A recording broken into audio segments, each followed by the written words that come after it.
Aviation security.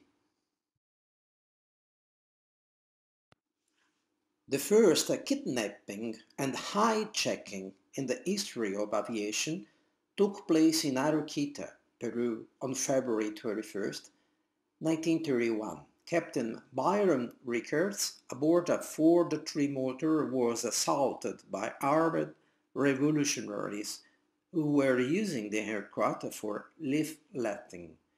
Commander Rickards was hijacked a second time in the late 1960s, and he still holds the record. On October 13, 1977, four Palestinians hijacked the flight Lufthansa 181 Mallorca-Frankfurt, demanding the release of 11 Red Army executives. The plane was diverted to Rome, making stopovers in Cyprus and Yemen. In Yemen, at the Aden airport, Commander Jürgen Schumann was killed and his body was thrown onto the tarmac in front of the cameras.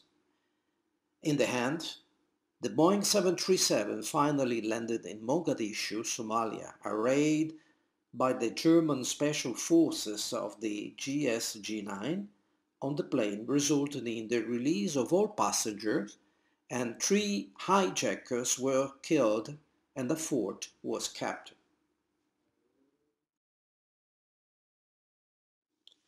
On the morning of June 23, 1985, the Air India 182 flight from Montreal to Delhi was blown up in Irish airspace, and the Boeing 747 crashed into the Atlantic Ocean, killing 329 people on board.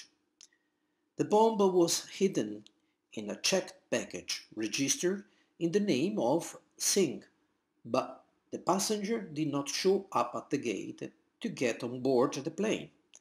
The bomb was hidden in a radio connected to a clock used as a timer and to a 12-volt battery, which in turn was connected to the trigger of gunpowder that would detonate the high explosive.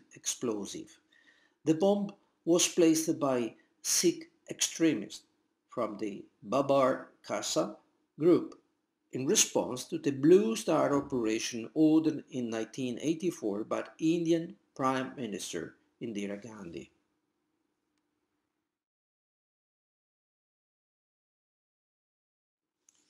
Each contracting state shall establish measures to ensure that operators, when providing services from that state, do not transport the baggage of passengers who are not on board the aircraft unless the baggage separated from passenger is subject to other security control measures.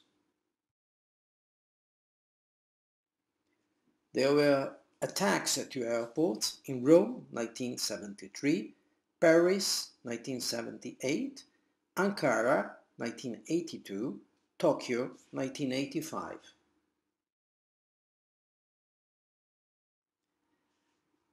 The event known as the Fiumicino Massacre of 1985 was a double terrorist attack carried out on December 27, 1985 by the extremist Palestinian group headed by Abu Nidal. The airports of Rome, Fiumicino and Vienna were simultaneously attacked, killing a total of 13 people. 4 terrorists were also killed. Over 100 people were injured. The two attacks took place within a few minutes from each other at around 9:15 a.m.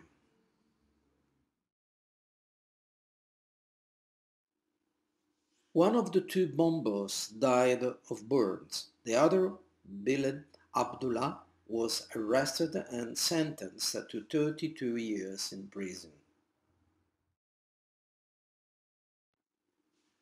In order to demonstrate that anything is possible and that no airport is totally resistant to illegal acts, we can use the example of what happened at Malpensa Airport in February 21st, 2011. Sadallah Ganloui, a North African resident in Milan, stole an aircraft in Riscaldina and, together with his wife and children, drove to Malpensa. Asked by the judge, Nicoletta Guerrero, during preliminary investigations, Ganui said, "The car was open, it was a sign from Allah."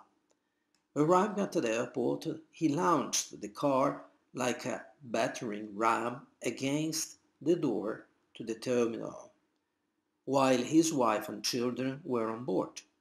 He got out of the car, shouting disconnected phrases in Arabic, and threw a knife at one of the policemen who had come to apprehend him. The knife did not injure the agent, but got stuck in the base of a check-in counter. The policeman, at that point, shot the man by hitting him in the foot, stopping him before the situation could degenerate. Subject to the psychiatric evaluation at the request of the judiciary, Ganui was declared mentally incapable and therefore was not subject to death trial. In this home, the investigation found texts which prized Iceland and Northern League.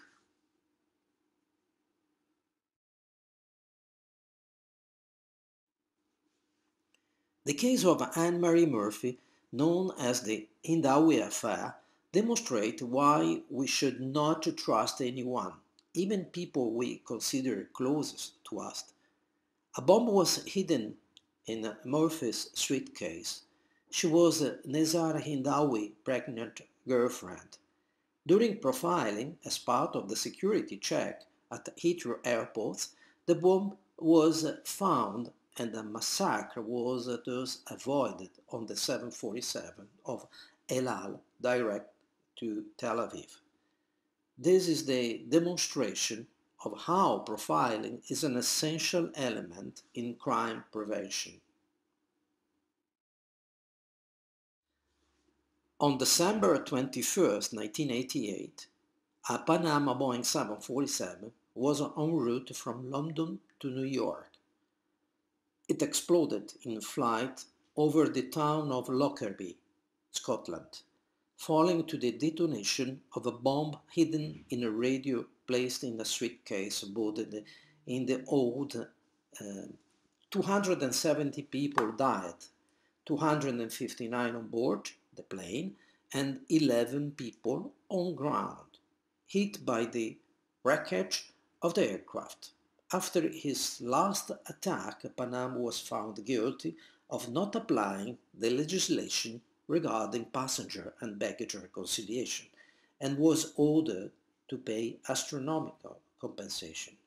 This was one of the causes of the company's bankruptcy 3 years later.